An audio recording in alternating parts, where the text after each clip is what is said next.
Sobrang masamang experience. Sinervan kami ng hilaw na manok sa isang sikat na Instagrammable restaurant sa Rizal. Samahan niyo ako, i-share ko kung anong nangyari sa amin last weekend. So, umorder kami ng paella valenciana sa pinuntahan namin.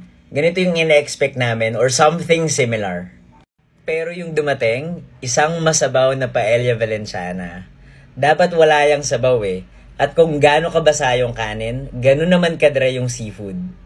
Okay naman, nakakain naman yun at very tolerable. Pero yung hindi okay, yung manok.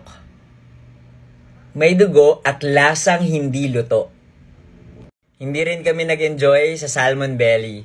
Pero buti na lang, masarap yung sinigang na sabaw. Matagal dumating yung paella at yung sinigang, pero understandable dahil madaming tao nung weekend. Buti na lang, mabilis na dumating yung pinahabol naming grilled liempo. At ang bonus, masarap. Mabait naman yung staff nung sinabi namin na kailangan nilang i-improve yung pagkain at nung sinabi namin yung tungkol sa manok.